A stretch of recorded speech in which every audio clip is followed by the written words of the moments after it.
الحمد لله الذي خلقنا ورزقنا ولم يتركنا هملا بل أرسل إلينا رسولا فمن أطاعه دخل الجنة ومن عصاه دخل النار. والصلاة والسلام الأتمان الأكملان على رسول الله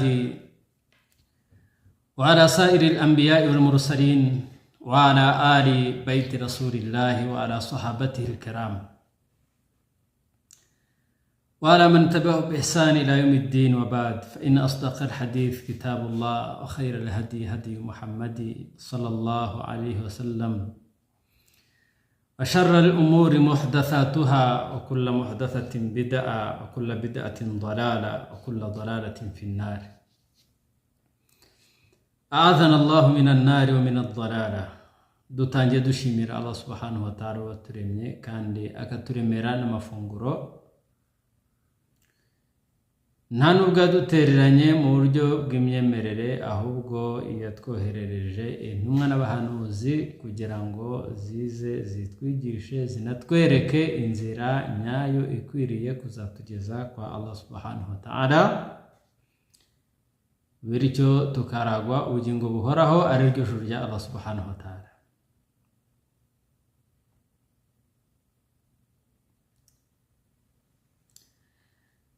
Amahoro n'imigisha nibigwire kandi nibisakare ku mukunzi wacu intumwa yacu Muhammad sallallahu alaihi wasallama, we nawe n'abasangira ingendo be n'abamukurikiye bose, natwe turimo kuzageza ku munsi w'imperuka, dusaba Allah kadushyira muri abo ngabo tukazaba kuri ino si Allah atwishimiye. Amagambo meza ni amagambo y'Imana, n'umuyoboro mwiza ni umuyoboro twigishijwe ndetse tweretswe n'intumwa yacu Muhammad sallallahu alaihi wasallam, ari wo muyoboro w'Isilamu. Ibintu bibi aho biva bikagera n'ibihimbano, kubera ko ibihimbano birayobya kandi ububi bwose uganisha mu rutazima. Imana nyagasani iturinde kuyoba kandi iturinde umuriro utazima. Iyo uyobye ntabwo ugera iyo wajyaga, urarindagira mpaka ntuzagere iyo wendaga kujya.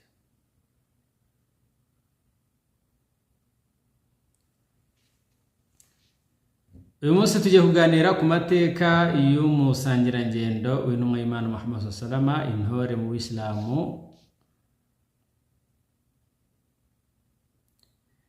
ufite ibigwi bikomeye cyane, ndwanyi ku rugamba, uwarasaga ntahushwe ku rugamba, uwarashe umwambi wa mbere mu rugamba rutagatifu. Uwo nta wundi ni Saadi mwene Abi Waqas. Imana nyagasani imwishimire.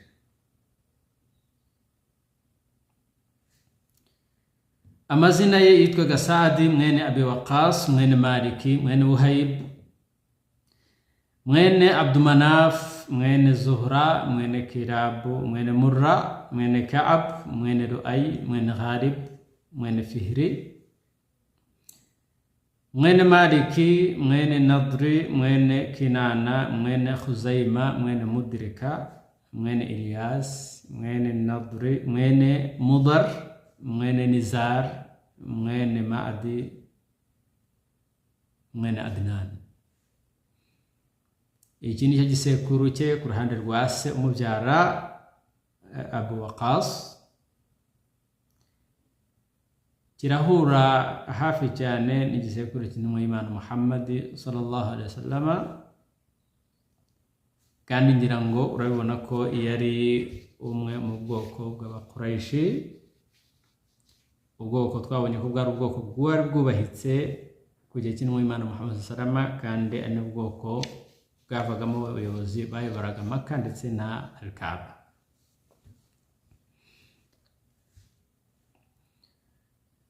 Kana yukanna bi Abi Ishaq, yitirirwaga umuhungu we, yitirirwaga umwana we umuhungu witwaga Ishaq. yavutse mbere yo kwimuka kw'intumwa y'Imana Muhammad sallallahu alaihi wasallam aho imyaka 23, ariko hari abandi banyamateka bavuga ko yavutse ho mbere yo kwimuka kw'intumwa y'Imana Muhammad sallallahu alaihi wasallam imyaka 27. Icyo gihe hari umwaka 595 ku bavuga ko yari afite imyaka 23, naho ku bavuga ko yari afite imyaka 27 ari mu mwaka 599. Avukira Tuhama mu mujyi wa Maka mu gihugu cya Arabia Saudite.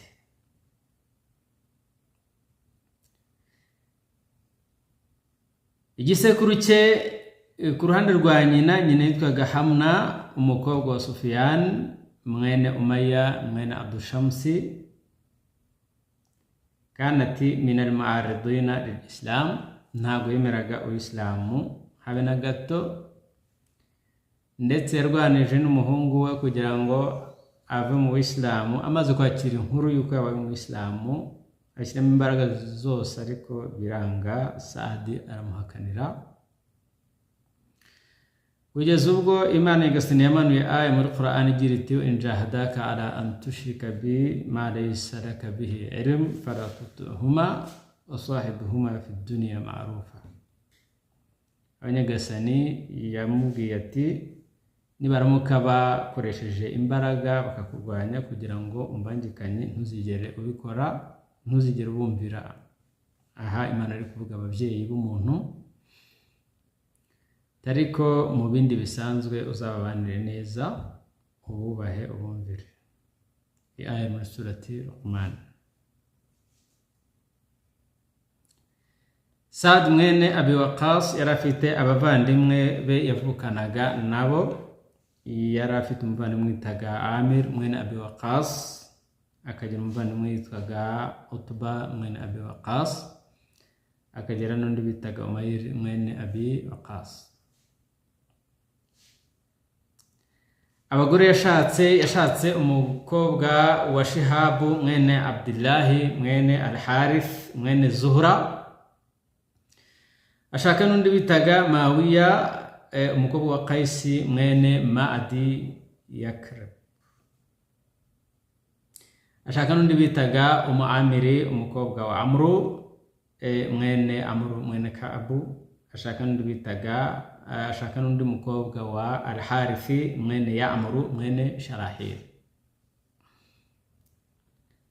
Yashatse kandi umugore witwaga Salma wavaga mu bwoko bw'Abataghlabi, ashaka n'undi mugore witwaga Khawla umukobwa wa Amru mwene Ausi, ashaka n'undi mugore witwaga Hilal umukobwa wa Rabi' bin Mura,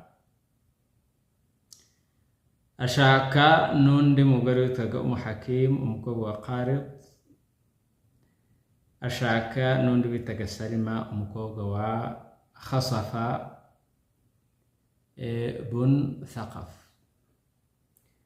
ashaka n'undi mugore witwaga Tayyibatu bintu Amir bin Utba umukobwa witwaga Tayyiba umukobwa wa Amiri mwene Utba, ndetse ashaka n'undi mugore witwaga Hujayr. Aba ni bamwe mu bagore Saadi mwene Abu Waqqas amateka atubwira ko yashatse. Abana yabyaye, abahungu yabyaye ubitaga Ishaqa al-Akbar, ni Ishaqa mukuru, wabihi kana yukanna, ndetse ni nawe yitirirwaga bamwitaga Abu Ishaq. Yabyaye n'umwana wundi witwaga Omar, n'uwitwaga Muhammad, n'uwitwaga Amir, n'uwitwaga Ishaqa al-Asghar, Ishaqa muto. Abyara n'undi witwaga Ismail, n'uwitwaga Ibrahim, n'uwitwaga Musa, n'uwitwaga Abdullah, n'uwitwaga Mus'ab, n'uwitwaga Abdullah al-Asghar, Abdullah mutoya. Abyara n'undi bitaga Budayr, n'uwo bitaga Umayr, n'uwo bitaga Umayr al-Asghar, ubwo ni Umayr muto, n'uwo bitaga Umar al-Asghar, Umar mutoya, n'uwo bitaga Imran, n'uwo bitaga Salih, n'uwo bitaga Uthman. aba ni abana b'abahungu yabyaye rero n'abana b'abakobwa. Hari uwitwaga al-Hakam al-Kubra mukuru, n'uwitwaga Hafsa, n'uwitwaga al-Qasim, n'uwitwaga Kulthum, n'uwitwaga Imran, n'uwitwaga Hind, n'uwitwaga Zubair, n'uwitwaga Musa, n'uwitwaga Hamida, n'uwitwaga Hamna, n'uwitwaga Amri as-Sughra muto, n'uwitwaga Ayub, n'uwitwaga Ishaqa, n'uwitwaga Ramla, n'uwitwaga Amra, n'uwitwaga Aisha. Aba ni bamwe mu bana b'abakobwa Saad mwene Waqas yabyaye.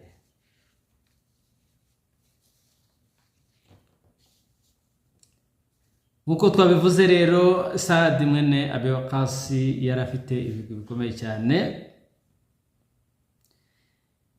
Ari muri ba basangirangendo 10 Imana yahaye ijuru bakiri ku isi. Intumwa y'Imana Muhammad salama ibagezaho iyo nkuru nziza y'ijuru bakiri ku isi. Si ibyo gusa, kana min as-sabiqina ila islam, yabaye umuyisilamu ku ikubitiro, ari mu bantu ba mbere babaye abayisilamu, ku buryo amateka atubwira ko ari umuntu wa karindwi wabaye umuyisilamu, cyangwa se umuntu wa gatatu wabaye umuyisilamu. Ni ukuvuga ngo ari igihe cyageze ku isi hariho abasilamu 3 n'intumwa y'Imana Muhammad salama ya kane, Saad mwene Abi Waqas yari arimo. Cyangwa se hari igihe cyageze isi ifite abantu 7 gusa abayisilamu, intumwa y'Imana Muhammad salama ya 8, Saad ibn Abi Waqas yari muri abo bantu. Wa huwa awwalu man rama bisahmi fi sabilillah, ndetse niwe muntu wa mbere warashe umwambi wa mbere ku rugamba rutagatifu.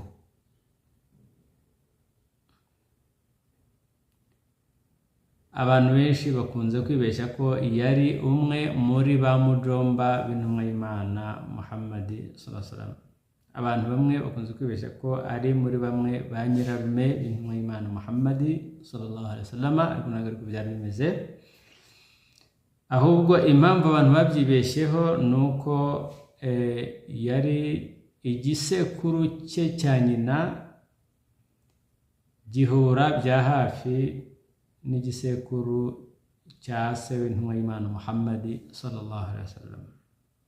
Bityo byatumye intumwa Muhammad salama imwita mujomba we cyangwa se nyirarume. Bityo n'abantu babyibeshyaho ko yaba ari mu nyirarume w'intumwa y'Imana Muhammad salama by'ukuri, ariko ntabwo ariko byari bimeze.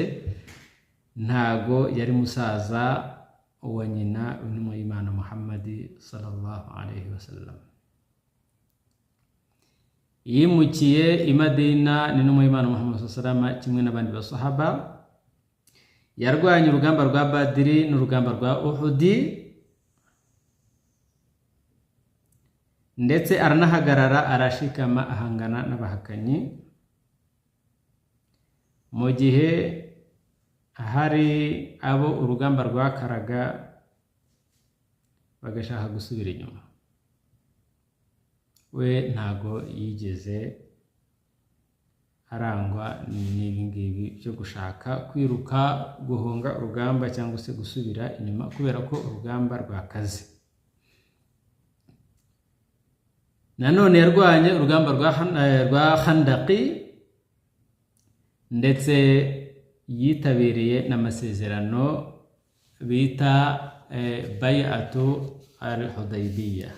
Aya masezerano arazwi cyane mu Islamu, yabaye mu kwezi kwa Dhul-Qa'da, ni ukwezi kwa 11 mu mezi ya Kiislamu, hari mu mwaka wa 6 kwimuka ry'intumwa y'Imana Muhammad sallallahu alaihi wasallam, hari mu kwezi kwa 3 mu mwaka wa 627 tubaze duhereye ku ivuka rya Yesu mwene Mariya. abera aho bita Hudaybiya. Aha ni muri Maka mu gihugu cya Arabia Saudite. Nicyo twavuga ku byerekeranye n'aya masezerano. Ariko aya masezerano ajya kubaho nuko intumwa Muhammad sallallahu alaihi wasallam yarose ikora tawaf kuri al-Kaaba, hanyuma kandi ari kumwe n'abasahaba cyangwa se abasangirangendo be, abiganiriza abasangirangendo, baramubwira ati rero tugomba kujya gukora umutambagiro mutagatifu, cyane cyane ko bari bahakumbuye muri Maka ndetse bakumbuye no kuri al-Kaaba, bari bamaze imyaka igera muri 6 batahagera. Bariteguye rero baragenda, ariko bageze mu nzira intumwa y'Imana Muhammad salama ibanza kohereza maneko ijya kumunekera no kugira ngo imumenyere amakuru n'umwuka abakoresha bafite. Maneko yaragiye iraneka, hanyuma igaruka ibwira intumwa Muhammad salama iti abakoresha barakwiteguye kandi ntabwo bakwiteguye neza, ahubwo biteguye kukurwanya bakagusubiza inyuma. Intumwa Muhammad salama ibyumvishe ntago byayinejeje, ahubwo nayo yahise ituma intumwa yindi yatumye Uthmani mwene Affani kugira ngo ajye kubonana n'abakuraishi, abwire yuko intumwa Muhammad salama itagamije kurwana nabo, ntago izanywe n'intambara, ntago izanywe no gutera amahane, ahubwo izanywe no gukora umra no gusura ingoro ya Allah subhanahu wa ta'ala ariyo al-Kaaba. Ajya mubwira ati kandi unabigishe ubabwire ibyiza by'Islam, wenda baba Islam. Uthmani yaragiye aragerageza abajyana ubutumwa bw'intumwa y'Imana Muhammad salama abushyiriye abakuraishi barabwakira, ariko bamaze kubwakira baranamugumana, ntago batumye agaruka ku ntumwa y'Imana Muhammad salama ako kanya. Ibi byateye ikibazo cyane, byateye umwuka mubi, kubera ko hari abatangiye gukeka ko abakuraishi bashobora kuba baba bishe Uthman, ndetse n'ibihuha byakomeje gucicikana cyane mu matwi y'abayisilamu, mu basahaba, bigera no ku ntumwa y'Imana Muhammad sallallahu alaihi wasallam, bivuga yuko Uthman mwene Affan abakuraishi bashobora kuba bamwivuganye, bashobora kuba bamwishe. Aha rero intumwa Muhammad salama yahise ihura n'abasahaba mu cyo bise bay'atu ridwan. Ni nk'abasahaba bari barimo basezeranye intumwa y'Imana Muhammad salama, bamubwira bati nimba Uthman abakoresha batinyutse kumwica, kandi ubundi intumwa ntiyicwa, kandi yarabajyaniye amahoro, yarabajyaniye inkuru y'amahoro, natwe tutari tuje kubarwanya, ahubwo twari tuzanywe n'amahoro, twari tuje gukora umutambagiro, twari tuje gusura ingoro ya Allah, tuje gukora umra, turarwana nabo mpaka tubanesheje, ntago tuzigera tugutererana ya Rasulullah. Aya masezerano bitaga bay'atu ridwan nicyo yavugaga. Ariko bikiri aho ngaho, abakuraishi nanone bahise batuma nabo intumwa, batumye ubitaga Urwa ibn Mas'ud ngo aze kubwira intumwa Muhammad sallallahu alaihi wasallam ko bashaka gushyikirana nawe. Bitaratinda barongeye batuma ubita Suhail ibn Amri kugira ngo aze guhagararira imishyikirano, ndetse aze no gusinya ku masezerano intumwa Muhammad sallallahu alaihi wasallam ibuze kugirana n'abakuraishi. Uyu Suhail ibn Amri abakuraishi bakundaga kumwohereza mu butumwa bwabaga bugamije gushaka amahoro no kugarura amahoro. Rero intumwa Muhammad salama imubonye yahise iha nkuru nziza abasahaba, irababwira iti Imana iraborohereje, ati abakuraishi iyo bohereje Suhail mwene Amri babifuza amahoro. Baraje rero bakorana imishyikirano bahakorana n'amasezerano bagira ibyo bumvikanaho ari byo byiswe sulhu al-Hudaybiyah, ariyo masezerano nyine yabereye ahangaha bita al-Hudaybiyah, yabaye muri kuriya kwezi twavuze ndetse no muri uriya mwaka. Bagoye intumwa Muhammad sallallahu alaihi wasallam muri aya masezerano. Umwanditsi w'intumwa y'Imana Muhammad sallallahu alaihi wasallam muri aya masezerano yari Ali mwene Abi Talib. Intumwa Muhammad sallallahu alaihi wasallam ni yamubwiraga ibyandika, hanyuma Ali akabyandika. Hanyuma Ali yarabanje yandika bismillahir rahmanir rahim, hanyuma Suhail amubwira ati la yisibe, twebwe uwo Rahman muvuga ntabwo tumuzi. Intumwa Muhammad sallallahu alaihi wasallam amubwira ati nta kibazo bisibe, ariko amahoro ahinde, amahoro atahe. Nanone arongera arandika ati aya masezerano akozwe hagati y'Abakuraishi na Muhammad intumwa y'Imana.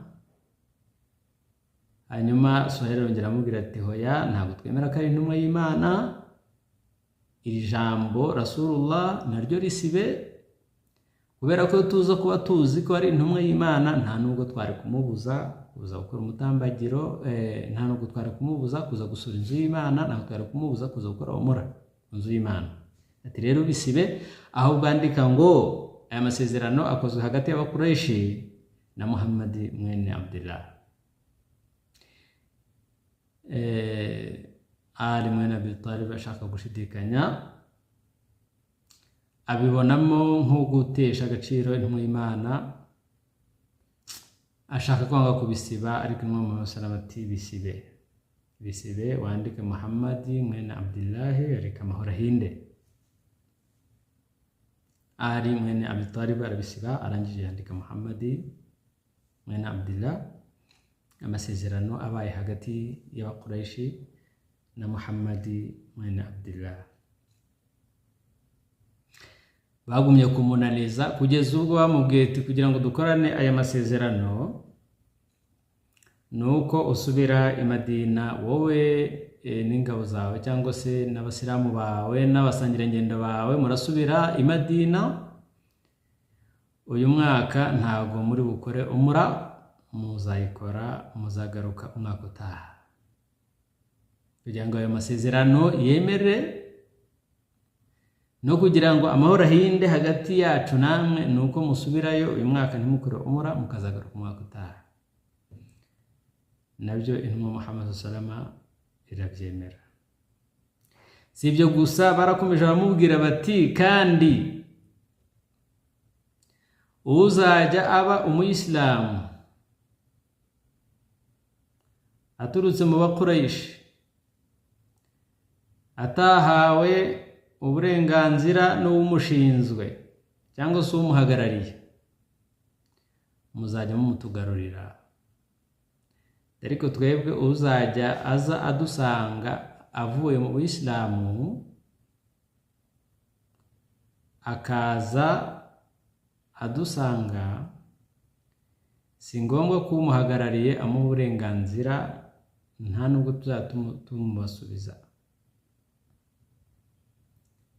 Nabyo intumwa y'Imana Muhammad sallallahu alaihi wasallam irabyemera. Aya masezerano rero yari afite igihe kingana n'imyaka 10 bagomba kuzagenderaho mu gihe kingana n'imyaka 10. Aya masezerano rero Saadi mwene Abi Waqas yarayitabiriye, nayo yarahari.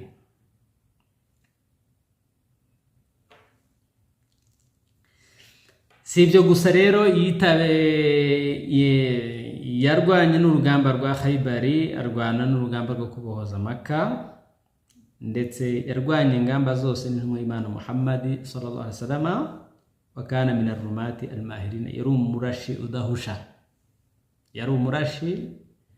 udahusha Saadi bin Abi Waqas. Omari yaje kumugera, yigeze ku gihe cya Umar mwene Khattab, ku buyobozi bwa Umar mwene Khattab yaje kumugera umugaba w'ingabo yatumye kurwanya abaperise. Baragiye barwanya abaperise bayobowe na Saad bin Abi Waqqas, hanyuma batahukana intsinzi ku rugamba rwabereye aho bita Al-Qadisiyya mu gihugu cya Iraq.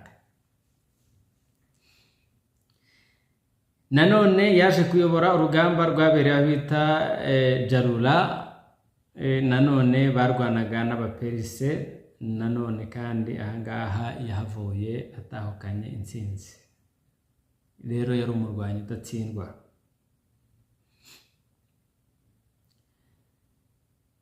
وهو الذي فتح مدائن كسرى بالعراق, nanone kandi niwe wabohoje madaina Kisra muri Iraq. Izi zari inzu zaturwagamo n'abami ba Iraq igihe cyari cy'ubwami. Rero yari umugaba w'ingabo ukomeye cyane, yabashije kubohoza ahantu hanini cyane afatanyije n'abo bari bari kumwe mu basahaba n'Umwami Muhammad sallallahu. Ikindi twamuvugaho nuko ari mu bantu ba mbere bayoboye aho bita Kufa, nanone ahangaha ni mu gihugu cya Iraq. Ikindi twamuvugaho amateka azaguma kumwibukiraho mu butwari bwe ndetse no mu bigaragaza ko yari afite ukwemera gukomeye cyane, nuko mu bibazo byabaye mu bayisilamu, hagati y'abayisilamu nyuma yo gupfa kw'Intumwa Muhammad sallallahu alaihi wasallam, ku gihe cya Ali mwene Abi Talib na Muawiya bin Abi Sufyan bahanganye, Imana igasane ibishimire. Ibibazo byabaye hagati yabyo, Saad mwene Abi Waqqas yari agihari, yari ariho, ariko yitandukanyije nabyo kubera ko hari harimo fitina kandi yari amatsinda abiri y'abayisilamu yarahanganye, bityo ntabwo yabonaga ko yakinjira muri ibyo bintu, yabashije kwitandukanya nabyo. Saad mwene Abi Waqqas, Imana nyagasani subhanahu wa ta'ala imuhundagazeho amahoro n'imigisha, imugirire impuhwe. Yitabye Imana mu mwaka wa 55, tubaze duhereye ku imuka ry'Intumwa y'Imana Muhammad sallallahu. Hari mu mwaka 674, tubaze duhereye ku ivuka rya Yesu mwene Mariya. Yahambwe Baqi, irimbi rirazwi dukunze kurigarukaho cyane, rihambyemo abasahaba benshi, ni hafi y'umusiti w'Intumwa y'Imana Muhammad sallallahu i Madina mu gihugu cya Arabia Saudite. Imana imwagurire imbe kandi mugirire impuhwe, izaduhuze nawe ku munsi w'imperuka. Subhanakallahumma bihamdika, nashhadu an la ilaha illa anta, nastaghfiruka wa natubu ilayka. Subhana rabbika rabbil izzati amma yasifun, salamun alal mursalin, alhamdulillahi rabbil alamin.